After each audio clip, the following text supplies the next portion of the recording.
coisa, hein? Muito forte, hein? Esse fim de ano do Cruzeiro. Um fim de ano completamente, olha... Eu não imaginava esse desfecho pro Cruzeiro. Principalmente pelo que a gente via na mudança de ano passado, 2018 para 2019. Sim, se a gente voltar um ano, a gente não imaginava isso. Mas a gente sabia que as coisas não estavam 100% boas por lá. A crise do Mano, pouco antes de sair, era muito pesada. Mas isso foi já ao longo do ano. Ao longo do ano, esse cenário foi se desenhando. Mas vamos voltar. A irresponsabilidade administrativa já tem uns 3 anos. Né? Data dessa diretoria ter assumido o clube.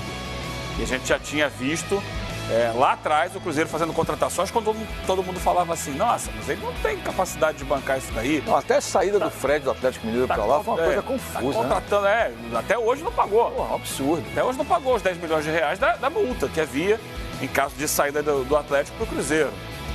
E a coisa foi se acumulando. Só que ao longo do ano começou. Polícia aqui, problema político ali, invasão não, né? Polícia dentro da Toca da Raposa, durante o treino, né?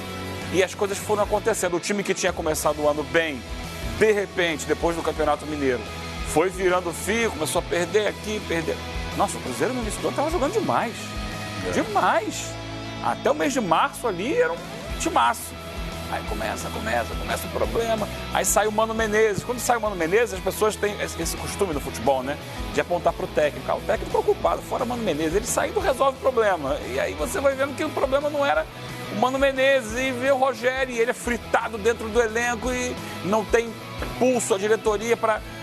E chega nesse caos no final do ano, que é justificado por problemas financeiros, por problemas de falta de comando no departamento de futebol. Você vem, traz a oposição para comandar, para tentar salvar o time, que no caso, né, a chegada do Zezé Perrella, ele era oposição.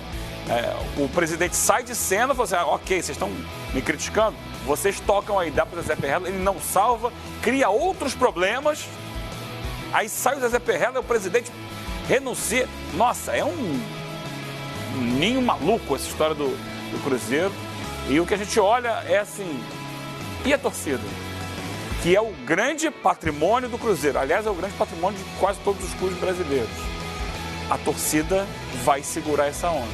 Vai com o clube até o fim, até onde quer que seja, e é ela que vai ser o motor para o Cruzeiro voltar, não sei em quanto tempo, mas vai voltar a ser um dos maiores. É tudo efeito dominó, né, Paulo Lima? Porque quando a gente vai para fora de campo, os problemas administrativos, os problemas financeiros se transformam em problemas criminais, né? E isso tudo vai refletindo. É impossível, por mais que o discurso vá contra tudo isso, mas é impossível não atingir o futebol.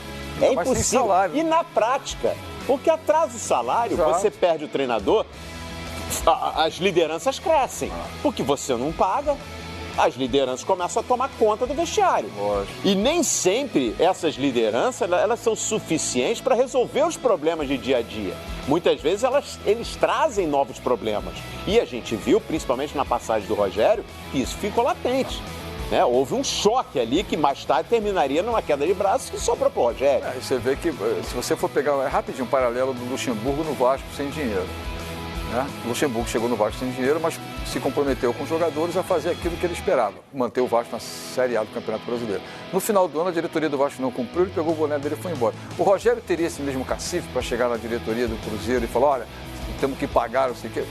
É peso. O Rogério não tem esse peso e não teve, vai ter no futuro, mas não teve naquele momento. Por quê? Porque os caciques dos vestiários, ou do vestiário, é que determinavam.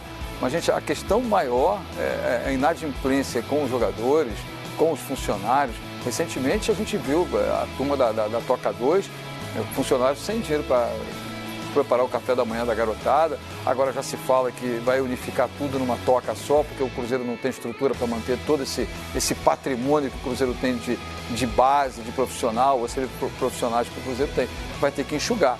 E vamos lá, do goleiro ao ponto esquerdo, o Fábio vai ficar com o salário que tem? Orejuela tem para o Flamengo. Edilson. Dedé, para onde vai? Vai para o Vasco? E o Léo, jogador experiente, né? A lateral esquerda, o Egídio fica, o Dodô já foi embora. Henrique fica, é difícil manter o Henrique por lá. Então você vê, queira ou não queira, se você for pensar bem, o Thiago Neves já rachou o pau.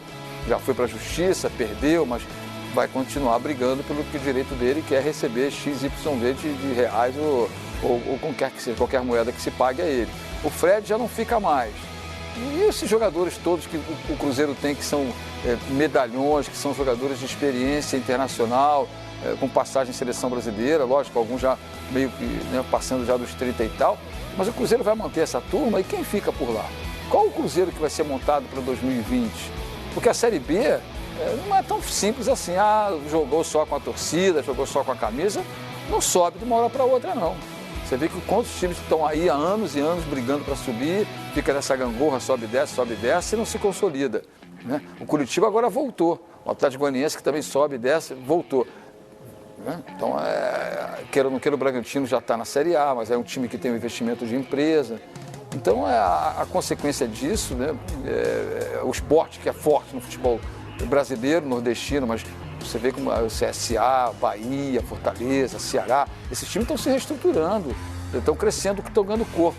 E o Cruzeiro entrou numa decadência de administração, numa decadência de falência. Se pensa no sucesso de uma empresa, mas para isso tem que abrir falência. E o ativo que estava lá? Quem é que paga esse montante de dívida que o Cruzeiro tem com os jogadores, com tudo que tem de legislação esportiva e até mesmo com a FIFA? Eu não sei não, o Eugênio colocou assim, a torcida vai com o Cruzeiro até onde tiver e com dificuldade até para subir. Se não montar um time com razoável médio de qualidade, vai penar para chegar entre os 4 primeiros na próxima temporada da Série B. Você sabe, Paulo Lima, que esse serve de consolo para o Cruzeiro.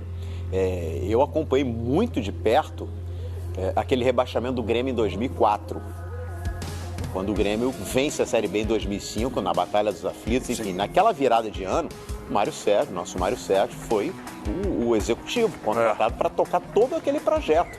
E o Grêmio, naquele momento, naquela virada de ano, tinha 8 jogadores no elenco. Olha aí, o Cruzeiro vai ter. O Grêmio teve que recorrer à base e a negócios de ocasião, acordos com empresários, jogadores que chegavam sem custo, com salários lá embaixo. E aí, meu amigo, você não tem como montar um grande time. Você dá alguma sorte, né? Você traz jogador que acaba vingando. Mas o Grêmio teve ali na base um menino chamado Anderson, que fez toda a diferença naquele 2005. Enfim, e alguns jogadores que chegaram pontualmente acabaram dando certo. Enfim, mas o cenário, o Grêmio não tinha essa crise política e administrativa, né? Tinha dificuldades financeiras. Agora, os problemas... Desse tamanho, não era desse tamanho, mas tecnicamente falando, era nesse nível, Eugênio. Era dramática a situação do Grêmio. E se reestruturou, venceu a Série B, 2 anos depois estava disputando uma final de Libertadores com o Boca Juniors. Enfim, a gente não pode duvidar do tamanho dessas instituições, do peso dessas camisas. Que pode reverter, pode. Tem que ter criatividade e competência, como naquela ocasião, Adilson Batista estava em 2004, um dos treinadores que passaram pelo Grêmio naquele ano do rebaixamento. Conhece bem a realidade que ele enfrentou. E ultimamente é um técnico que ajudou é uma palavra meio pesada, né? Mas que participou do rebaixamento de 8 equipes onde ele teve participação no comando técnico. Não é um retrospecto muito positivo na carreira do Adilson também, né?